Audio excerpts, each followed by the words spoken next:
Welcome in. It is the North Side Baseball Podcast. He is Jason Ross. I'm Mitch Widmeyer, talking anything and everything Chicago Cubs baseball.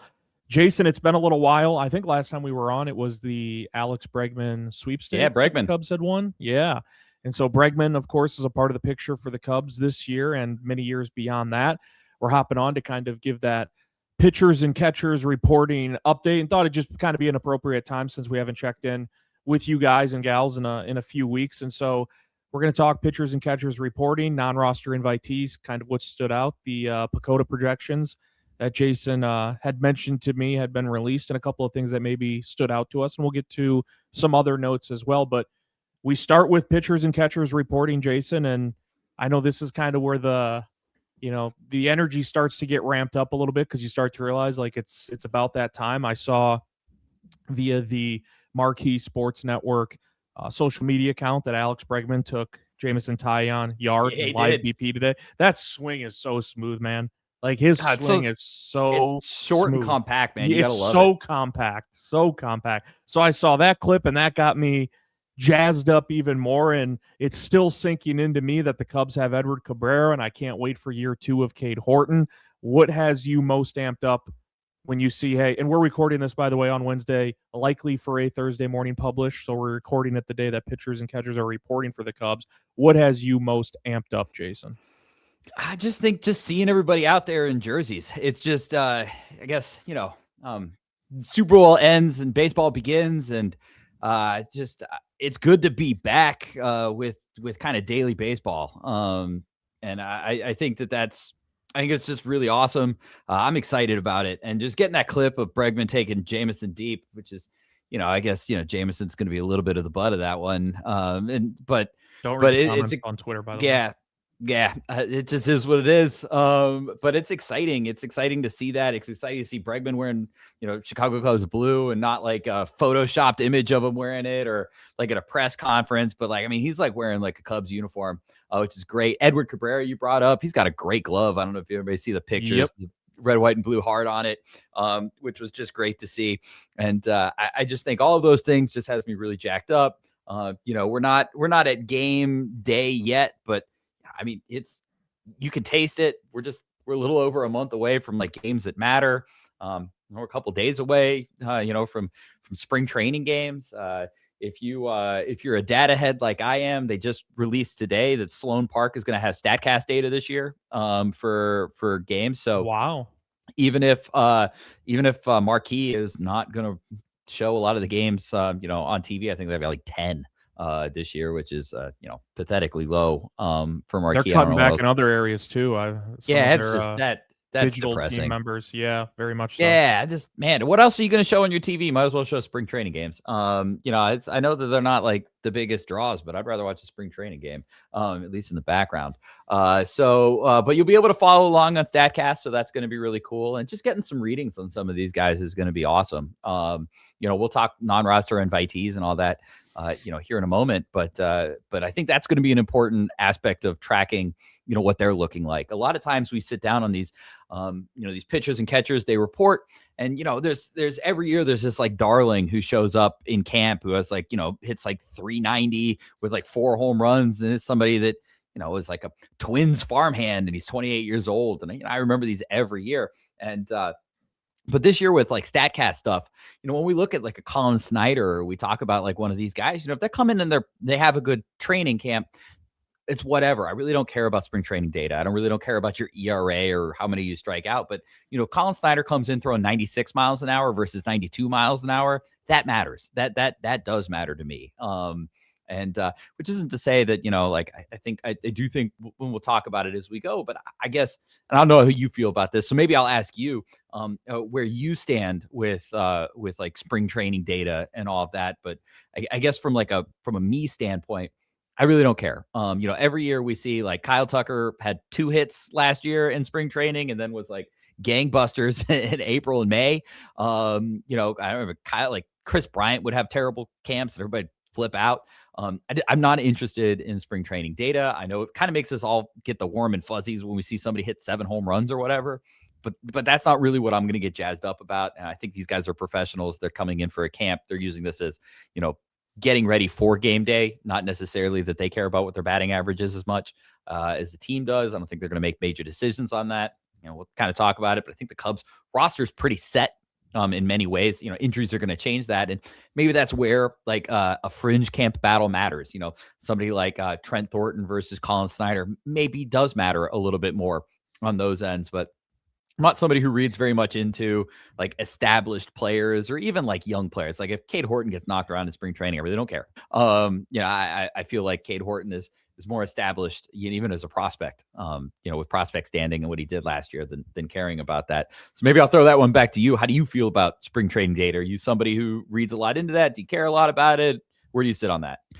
Don't care about it at all from the core guys, like the guys who are going to be on the team 100% without a shadow of a doubt. I kind of equate it to like the NFL preseason. Like no matter what team you're a fan of, like if you're a Chiefs fan and Patrick Mahomes appears in 2 preseason games and throws 2 picks, no touchdowns, you're not like, oh my gosh, quarterback controversy, or oh my gosh, what's going on? You're chalking it up as these are exhibition games. He's probably just shaking off the rust. You can say that for any quarterback, any team. With a lot of these core guys for the Cubs, you mentioned Kyle Tucker and kind of the misery he probably had at the dish, feeling a little bit of that pressure last spring. And then all of a sudden the real games start when it counts and it matters, and he dials it up. And so for the core guys, I don't invest hardly any stock into it. It's those like battles that could come on the back end of the roster where I think it carries a little more weight, and it certainly has a little more intrigue to at least keep tabs on and follow along with how those guys are doing.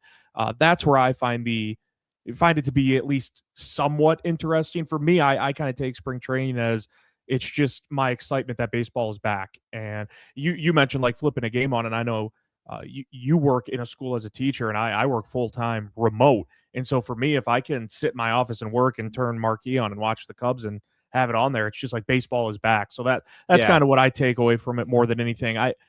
I'll be honest, like I know this sounds maybe a little extreme, but I think you were kind of going down that same road. Like I don't care what PCA does at the plate in spring training. I don't care what Alex Bregman, what Seiya Suzuki. I don't care what any of these guys do at the plate. It's fun to watch some of these fringe guys, I would say, or guys like these non-roster invitees, and we'll transition into that in a minute, where probably aren't going to make the major league roster, but we can get a little glimpse of things before they get sent down to AAA or AA. Those are kind of the fun things that I like paying more attention to, with again not putting much stock into it.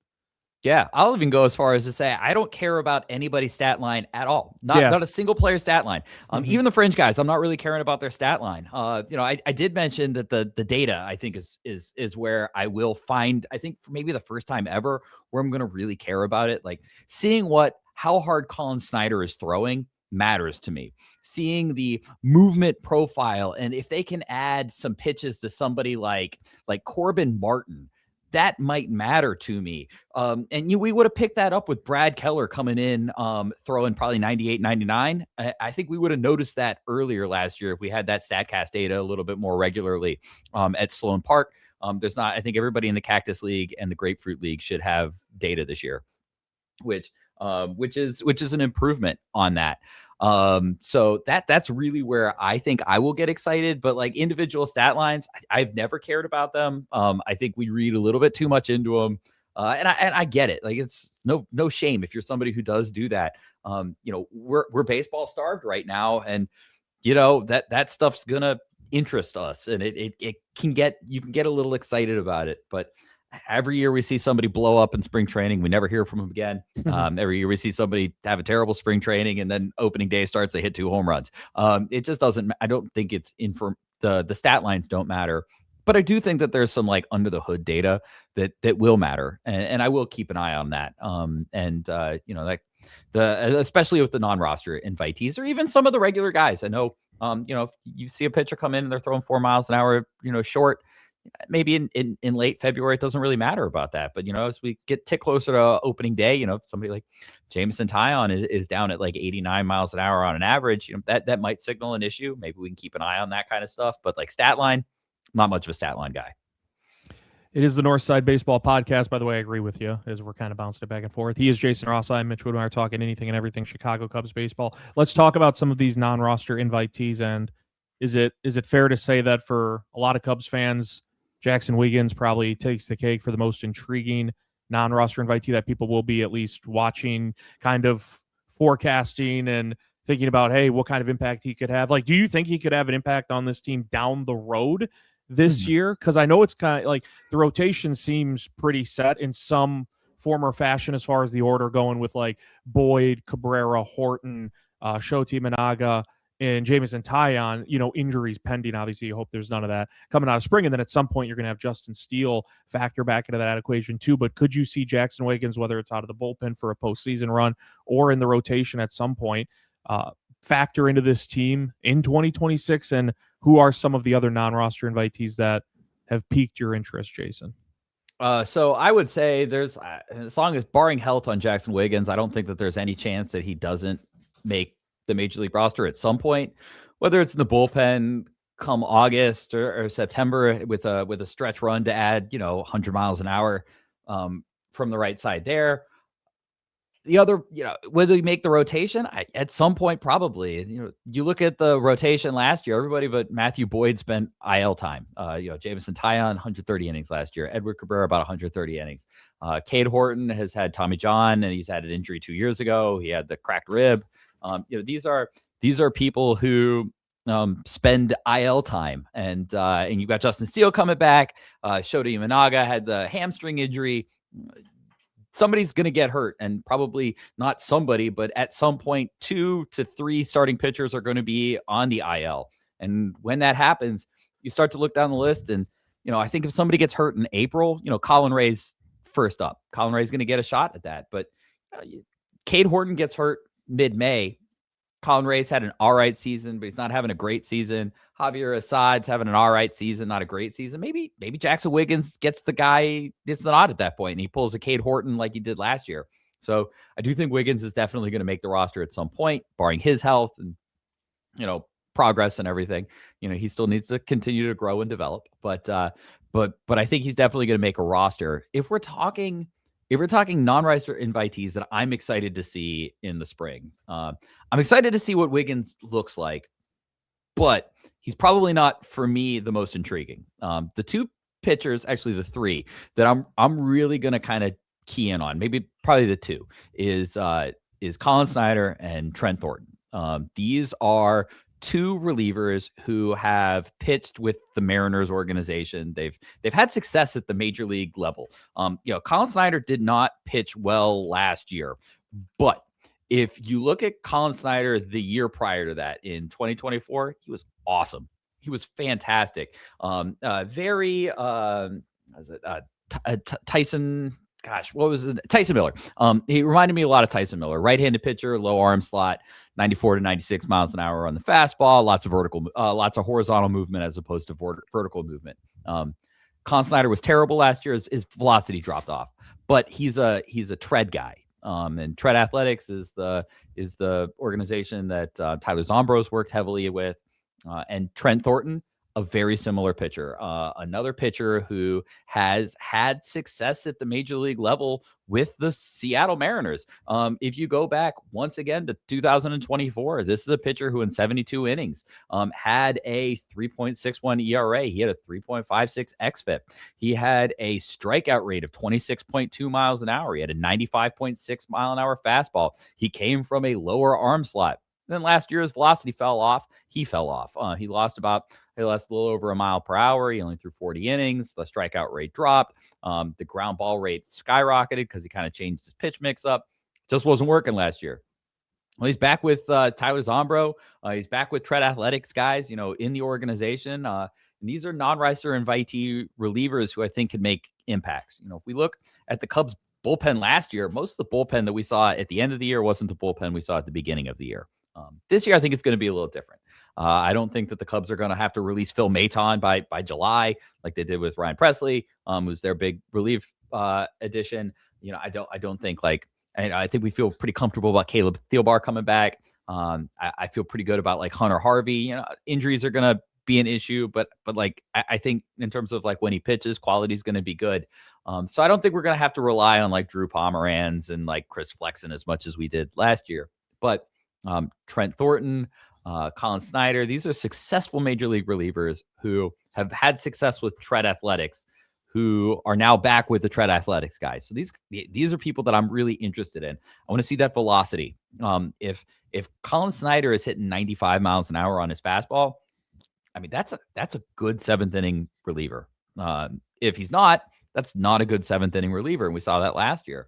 But bullpen is kind of churn and burn. Some of these players are going to get hurt, and we're not going to see them a lot. And I'm not going to predict who it is, but last year, Ryan Brazier, didn't see him a lot. He was hurt. Year prior, Yency Almonte, he was hurt. Didn't really see him a lot. Eli Morgan, he pitched like 3 innings with the Cubs before he blew out his arm. We are going to see injuries, and people like Trent Thornton, people like Colin Snyder, people like Corbin Martin, the recently signed, guy from the Braves, name is escaping me real quick. Chris Webber, Chris Wright. Wright. Kyle Wright, that's what it is. Kyle Wright had a really good season one time with the Braves. If his velocity's back, he's pitched since 2023 in the major leagues. You get his velocity back. Maybe he's an interesting reliever, swingman for Colin Ray. They're going to be names that we're going to see here that are going to be exciting. If you want to go a little bit further down the non-Reister invitees that I'm a little interested to see, there's going to be a battle for that last outfield, last spot on the bench. I think Kevin Alcantara is the player who, if you ask the Cubs, that's who they're hoping wins the job. And you can see that. They brought in 2 somewhat interesting fourth outfielders that can compete with them in Chas McCormick and Dylan Carson, who are you're stealing my thunder now. Go ahead. Yeah. But those are 2 guys who have had major league success before, but Carlson hasn't been good for years. And the Rays couldn't get the best out of him. Chas McCormick hasn't been good for a little bit. I think both of them have dealt with injury. So if you get both of them healthy, they are competition for Kevin Alcantara, but neither are at an age or a talent level where if it's equal, that it's going to anybody but Kevin Alcantara. So I'm kind of interested in that little battle. And then if you want to go really deep, you want like deep cut things that I'm interested in. Ariel Armas was invited to camp, and Ariel Armas was a recent draft pick. He's a catcher. So he is a draft pick from the 2024 season. He's a 5th round draft pick. He had high defensive grades. It's not somebody who's going to make a major league roster right away. He's out of the University of San Diego. He didn't hit particularly great last year in South Bend. He had a 95 WRC plus, but he's 22. He's a catcher. He doesn't strike out a lot. He has enough power to make him just intriguing, but he's supposed to be a really good defensive player. Seeing Ariel Armas already get a non-roster invitee at the age of 22 kind of lets you know where the Cubs feel about him. So if you want like a deep cut, like he's an interesting deep cut prospect. I don't think he's ever going to be a star, but like he's like a potential major league backup catcher. And I know that's not going to get anybody's like they're not going to get you really all that excited about him. But we saw what Reese McGuire was able to do for the Cubs when they needed him last year. And he was an important part in that summer period when Miguel Amaya went down. He had a couple home runs that first game with the Reds. He had a couple big games, in there. He had a couple home runs. He was an important part of the Chicago Cubs last year. And Ariel Armas is not going to be an important part of the Chicago Cubs in 2026, but told me that he had a pretty good Major League Baseball career as a backup starting in like 2028. I wouldn't be shocked. That doesn't sound crazy. And we're going to get a sneak preview of that. So at his age, I find that an interesting non-Reister invitee. So those are kind of the names that picked out on my kind of radar. Yeah, the one thing I was going to circle, that just because it's name recognition, even though it's not like necessarily exciting name recognition, is that 4th outfield spot you mentioned. I had it down on my bullet points to, if you didn't, I was going to bring up Dylan Carlson and Chas McCormick. And I can remember, Jason, I don't know how many buddies you have that are St. Louis Cardinals fans, but where I grew up on the far east side of the state of Iowa, it was pretty much all Cardinals or Cubs fans.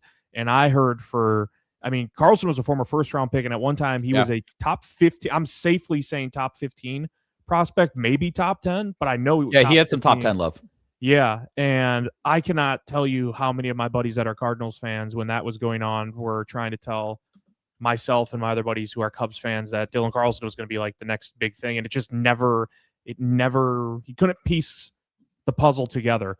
And I do think it's just an interesting name from name recognition standpoint and a switch hitter. And obviously, you mentioned Chaz McCormick. So I was going to bring that up if you didn't, but you covered all the bases, no pun intended. The Northside Baseball Podcast, Jason Ross, Mitch Widmeyer. Is there anything you want to wrap up with on free agency? I know we both have stated this in previous podcast episodes, but I'll say it again because obviously we know that not everyone can watch or does watch and listen to every single episode. But I would simply put it that the Cubs getting Alex Bregman is just it put a bow on the show of what was an awesome offseason for the Cubs, in my opinion. You get Bregman, you trade for Edward Cabrera, you check two massive boxes, and I don't think there's any other way to put it than that the Cubs front office and the powers that be showed a true investment from a financial perspective to go out and get a big bat and take a big swing, again, no pun intended, by getting someone like Alex Bregman. So I don't know what else you wanted to add to the free agent wrap up. I know there's still a couple of names out there. There's Zach Gallen is still out there, and there were certainly links to him with the Cubs. I don't know if anything will surface on that front with those two at any point. So there's some intriguing names left out there, but just for those who haven't caught our recent episodes, because again, in the offseason, we kind of hop around sporadically just every couple of weeks popping in, or when something breaks or something happens, like the Cabrera trade, like the Bregman signing. To me, it has been for a Cubs organization that a lot of people kind of hold to the fire the last couple of seasons for not spending. I think going out and spending on Bregman was a pretty damn cool sign, showing that they're financially investing a little bit more than maybe they have in recent seasons. Yeah, I mean, I still give the offseason a solid A. I mean, this is a good offseason. They addressed, I think, the two biggest needs that we had, which was how do you replace Kyle Tucker? And I don't think Bregman's necessarily going to replace his entire offense, but positionally, defensively, I think as a player, he kind of fills a lot of that gap that's going to be lost. And you add youth and controllable starting pitching and upside in that aspect with Edward Cabrera. Bullpen, I think, looks a lot more settled than it has in the last few off seasons. They're not going with a on their last leg kind of reliever as their main addition. Phil Maton is probably not a name that is probably going to excite many people, but if you get into the numbers on Phil Maton, it is hard not to be excited about what Phil Maton brings to the table. He's not going to blow anybody away with velocity, but when you start to look at Phil Maton's whiff numbers, he is somebody who was 98% whiff, 95% K percentage, 98% barrel, 99 hard hit. He had the 92nd percentile xERA, 95th xBA. This is somebody who not only strongly limits a hard contact, he also strikes people out at a crazy rate for somebody who was throwing 92 miles an hour because he has some disgusting movement on his stuff. So you look at the bullpen, it feels much more settled this year. There's some upside with the bullpen with guys like Ben Brown who could break through. Matt Trueblood. I'm still smitten on him, by the way. I don't know if you remember last year how many times I was like, I still see something I like, and I just Tommy Hottavoy does too. We talked big things about him again. Take a little bit longer, but I'm still smitten on Ben Brown. I would like to see him add another pitch right to the arsenal. That's like change up a valid. Yeah, he needs a change. Third option, correct. But I'm still smitten on Ben Brown, whether it's a rotation piece or a bullpen piece. I like Ben Brown. I like a handful of these guys. So I like the team as they go in. And the Jed today kind of didn't rule out a Zach Gallen thing still. So I don't think Zach Gallen feels likely. I know somebody like, I think it was Bertz on NSBB mentioned, maybe the Braves with Schwallenbach, who just got hurt, could be a team who comes into there. I think somebody's going to pay more than the Cubs do on Gallen. But I at the same time, where they're at right now, they're in a good place. They're in a really good place. And we'll talk a little bit about projections and everything and agreeing with that concept here probably next. But I'm excited about where the team is coming off the offseason. I think they're in a great place to probably win the division, to be a force in the NL Central, and they're not a team that's going to necessarily beat you with star power, which isn't to say they don't have good players. Michael Busch was I can't. Foolish Bailey, who if you don't follow Foolish Bailey's great YouTube channel, great baseball stuff. He was on MLB Network and ranked as top 10 first baseman. Didn't have Michael Busch in there. On the top 10 of first baseman. Yeah, I disagreed with him on social on that. And I like Foolish. He's a smart guy. I love his stuff. But you know, he had Vinny Pasquantino on there, 1.6 FWAR last year. Michael Busch. His argument was Michael Busch is a platoon hitter for the most part. And yeah, that's fair. But he still had 590 plate appearances last year. 75th best in baseball. 72nd, I think exactly. Top 75. Posted the 10th best. You know, the 7th best WRC plus in baseball, 6th best against right-handed pitching. Yeah, it's not going to hit a lot of lefties, but Vinny, he's 2 wins better than Vinny Pasquantino. He had Andrew Vaughn on that list, and Vaughn was DFA middle of last year. Really? So. Yeah, that one's surprising. Yeah, don't like those. Don't like it. So, like, I mean, they probably don't have like the top end star power, but they've got guys like Nico Horner, criminally underrated, Michael Busch, criminally underrated.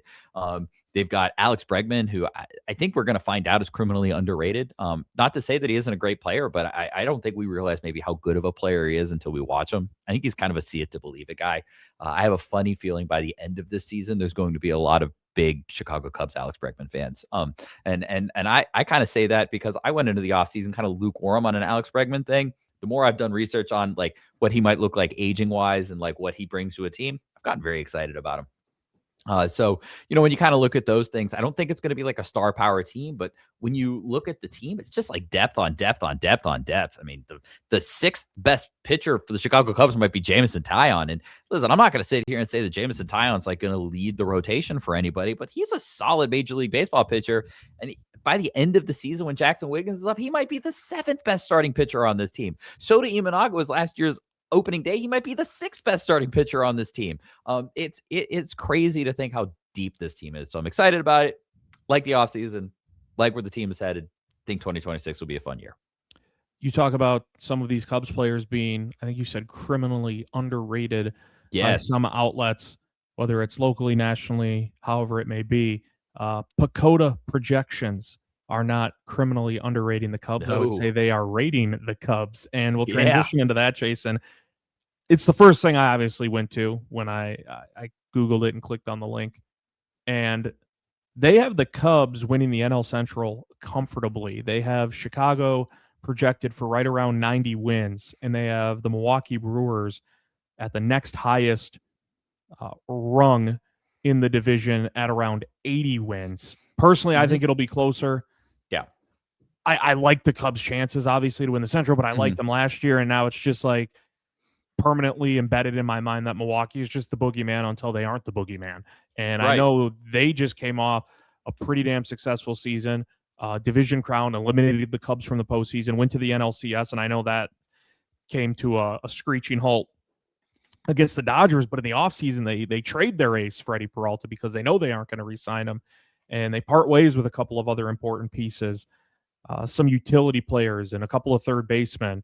But until the Cubs just beat Milwaukee for the division, I will always, say Milwaukee's going to be right there with the Cubs. But the PECOTA projections signal something else. Like I said, the Cubs projected for around 90, Milwaukee around 80. The Dodgers take the cake with a projected win total of around 104. Oh, yeah. They're just so annoying at this point. Like, I'm already sick of the Dodgers, and we're just have pitchers and catchers reporting. Like, they're off season. They win another World Series, and they go get Kyle Tucker and Edwin Diaz, and it's like, oh, okay, cool.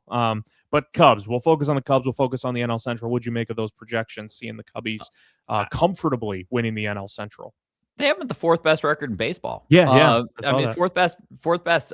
Seattle, Atlanta, and Los Angeles are the only 3 above them. That means and Atlanta was, when I just looked, was 90-ish, right around there. Yeah, with fractional wins. Fractional wins. So it has the Cubs at like an 87.1 playoff, potential. And I understand that this is going to feel small, but a 7.6 World Series potential, which is not bad at all. I mean, the Dodgers are at 22. So like, I know everybody's going to like guarantee that the Dodgers are going to win it, but even they're like a 1 in 4 chance to win it. So the 7.6 is pretty high when you consider everything. The PECOTA rankings love the Cubs. Now, I do want to throw a little bit of cold water onto it because the Brewers are sitting at 80, and I think that's low. And I think that's low for one really good reason. Dan Szymborski, if you're not familiar with the name, is the inventor and kind of the father of Zips. Zips is a projection system heavily on Fangraphs. I think it's personally the best projection system out there. Big fan of Zips. But Dan has been trying to figure out why every year Zips underrates the Brewers, and then the Brewers have a great season.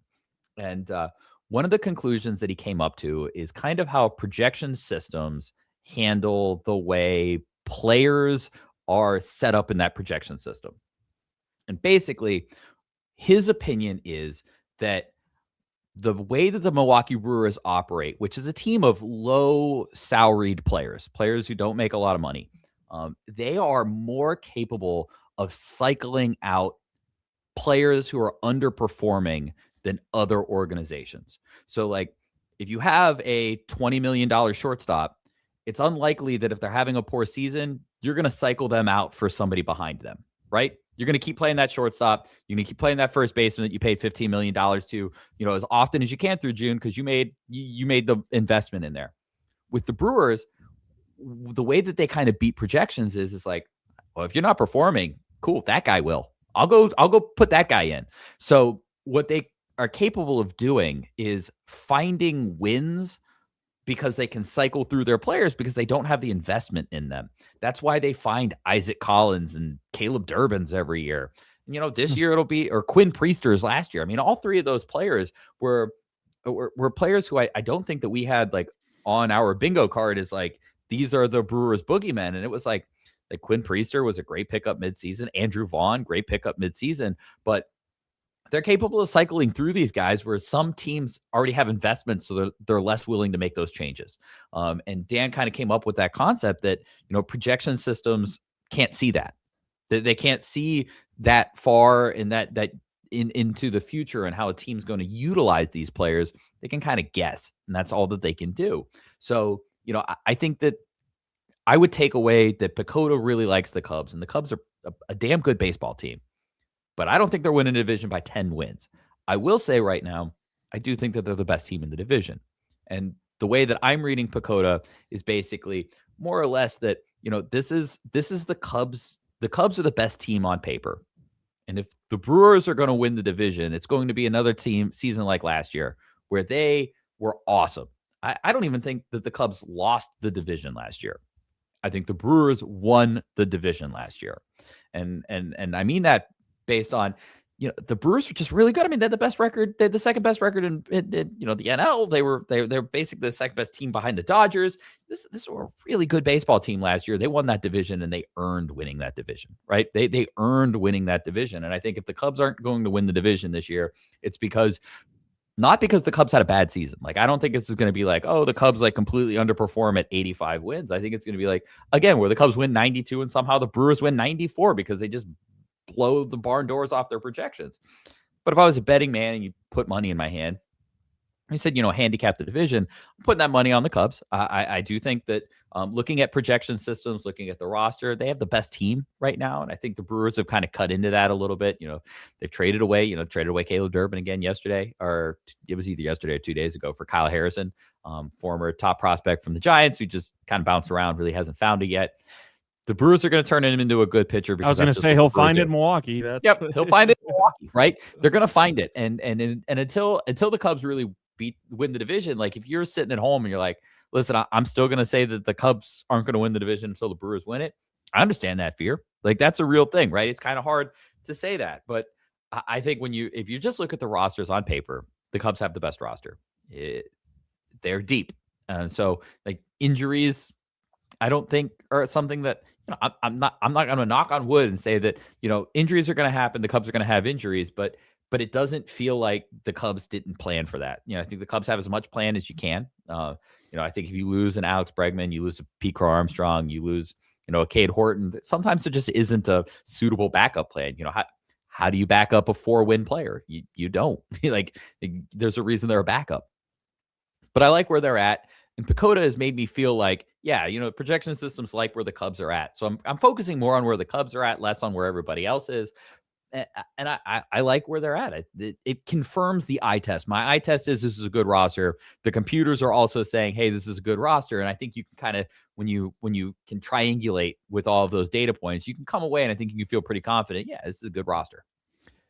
I'll finish up with the PECOTA stuff too by saying the two things jumped out at me really, Jason, when I was looking at this. One is they have the Los Angeles Dodgers at a 98.6% chance to win the NL West, to win the division. Next highest is actually San Francisco at 0.9. And that's not the first thing that jumped out at me. The thing that jumped out at me is the second largest gap they have between division winner and the runner up in a division based off the percent chance to win it is in the NL Central. They have the Cubs at a 73.5% chance to win the Central. The Brewers are at a 10.4% chance. You look around elsewhere, all these other divisions, they have Atlanta at a 44% chance to win the East, but next highest is the Mets at 34. They have the Yankees and the Blue Jays at basically a deadlock at 34 and 33%. You look at the AL Central, where they have Kansas City at a 44% chance, Detroit at 34, and you look at the AL West, where it is a significant one. They actually have Seattle near 70% and Houston at the runner-up near 20% chance to win the division. But the first thing that caught my eye is they like we talk about, the Cubs 90 projected wins for PECOTA, 80 for the Brewers, but it is such, they view this as a really, really wide gap when you look at the percentage chance to win the division. And the second thing that caught my eye is when I was scanning over this the other day, just seeing it say Sacramento for the Athletics, like it's weird. It's weird. And they just put Athletics. I was combing through and then I was like, all right, let's look at other divisions and crunch some of these numbers. And I just see Sacramento and I'm like, oh yeah, that's a thing. So it certainly jumped out at me. Let's finish up here, Jason. And this is where I kind of just hand the ball to you and let you go into ISO mode and clear out the paint and call for a one-on-one and take it to the rack for a dunk. We'll finish up with prospect talk. Who do Cubs fans need to know for or know about this year? And what do they bring to the table? Who are they? What do they bring to the table? Kind of run with it, whatever direction you want. Some of these Cubs prospects. So I'm gonna drop my top 10 prospects for the season. That's what I felt like. It was probably a good place to start. And I'm actually gonna cheat, and I'm going to drop a top 11. And I think it'll be kind of clear why I'm dropping the top 11 as opposed to a top 10. So Cubs are coming into the season, kind of give an overview of the system first off. Like, this is not a system that right now is fantastic. And I know people are going to hear that and they're going to throw a little bit of a panic. So I want to start to kind of quell anybody concerned about the system right here. Right. You look at anybody's going to drop the Cubs in the bottom 10 in system rankings. And I think they deserve that ranking right now. That's perfectly okay. But this is how these work. They were a top 10 system, for years prior to that, but that's because Pete Armstrong was in the system. Well, now he's your starting center fielder. Matt Shaw was a top, 30 prospect. Well, he's going to be your super sub. He's going to play. He's going to have 500 at bats this year. Cade Horton was in there. He might be your best starting pitcher. So you start to realize that the Chicago Cubs have first off supplemented their major league roster by graduating some of these players. Secondly, Owen Casey traded for Edward Cabrera. That's going to help the major league roster. Zahir Hope, who is a top 50 prospect, and Jackson Ferris, former second round pick. They were both traded for Michael Busch. That's your top 10 WRC plus first baseman right there. They've traded Cam Smith for Kyle Tucker last year. And I know that there are people who are concerned about that. But Matt Shaw hit better than him last year, and Matt Shaw didn't hit very well last year, outside of about a month and a half. And on top of that, Matt Trueblood has kind of talked about how making the playoffs last year has helped the Cubs go over the line this year. This is why we have Alex Bregman today, because the Cubs were able to take that playoff revenue and have reinvested it into the team. So, while I'm not going to sit here and say Cam Smith equals Alex Bregman exactly. Sounds like you got a friend that agrees with what you're saying, by the way. Yes, I do. I told you that she was going to make an appearance at some point. She's been behaving pretty well for everything, but we're in hardcore playtime right now. Yeah. But Bregman is somebody who is going to factor into this. So when you add all of these things in, the Cubs have used their minor league system the way that you're supposed to. You use some of them to trade for other things, use some of them to graduate. So, if if when I go through this top 11 prospect list and you're like, man, I'm not all that excited about it, don't look at it from a clear black and white, just this list. You got to put context behind it. So top 10, top 11 list. I'm putting Mo Baller Ballesteros at my top spot right now. He's going to make the major league roster off day one. He's going to be a starting DH. It's the reason why I've done a top 11, because he's going to graduate off this list pretty quick. So Ballesteros goes up top.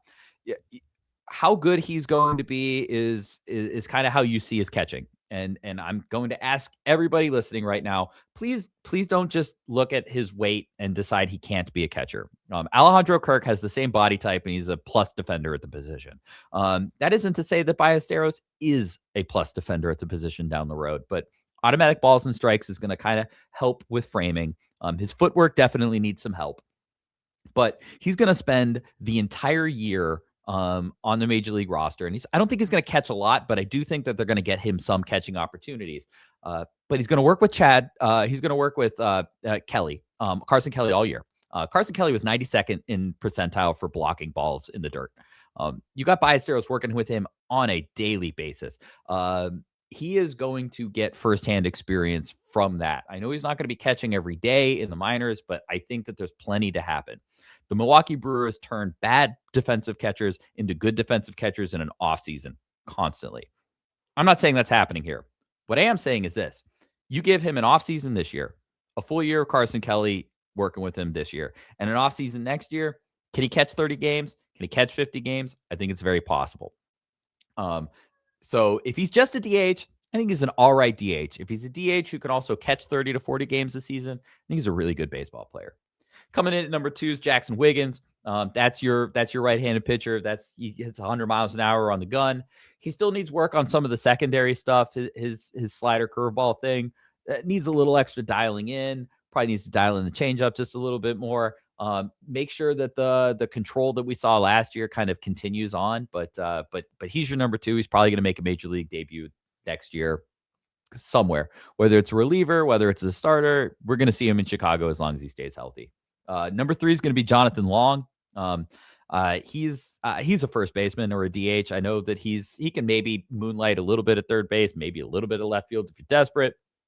But he's somebody who I think really fits in the first base DH discussion.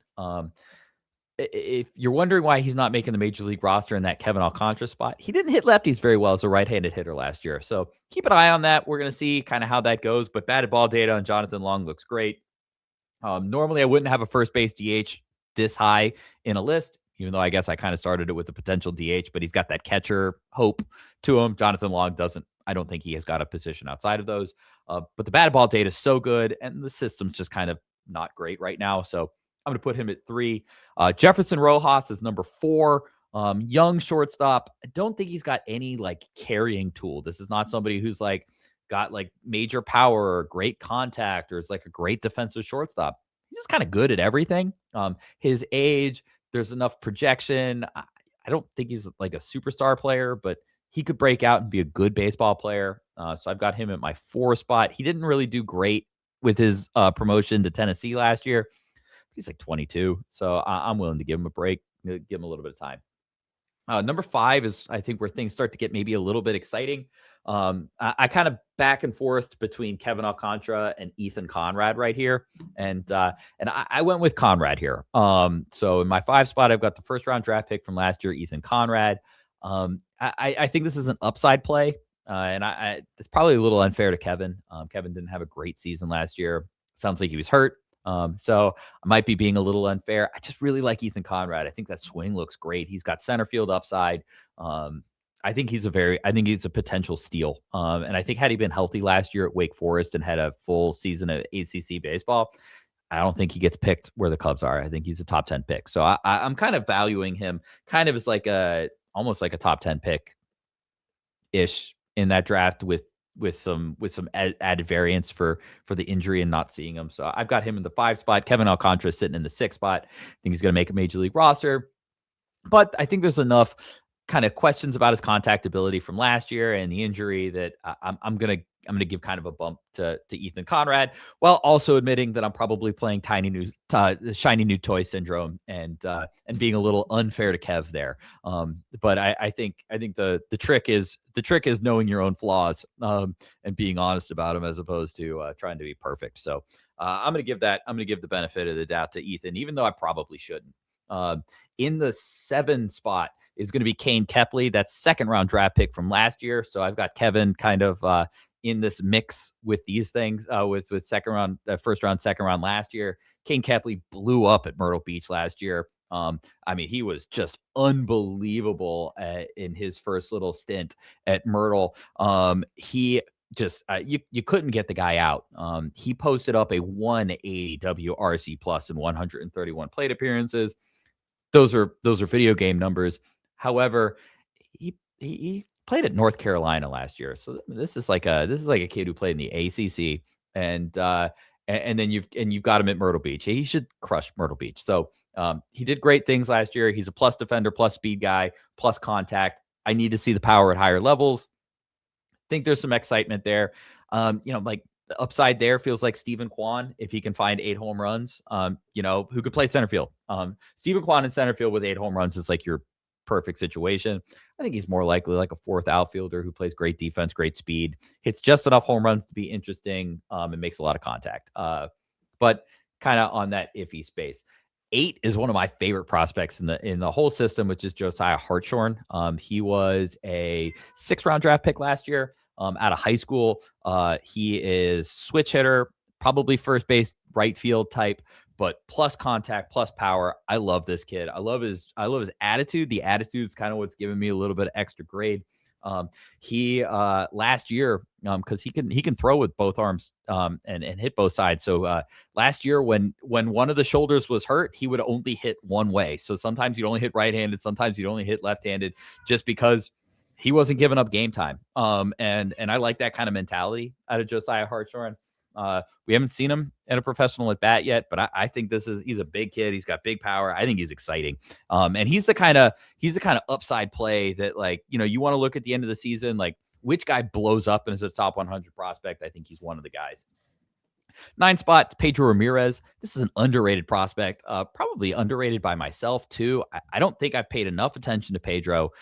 And I think he's much better than we give him credit for. He's going to be 22 this year, just real shortly. He had a 122 WRC plus down in Tennessee last year. He's much more hit over power. He only hit 8 home runs. So, like, you want to know why he gets underrated? He's a second baseman with 8 home runs. But at the same time, 15.1 K percentage. He had an ISO that was sitting over 100. So he's capable of adding a little bit of power. 122 WRC plus, 348 WOBA. He actually hit better in AA than he did in high A. So he's keeping up with the competition level.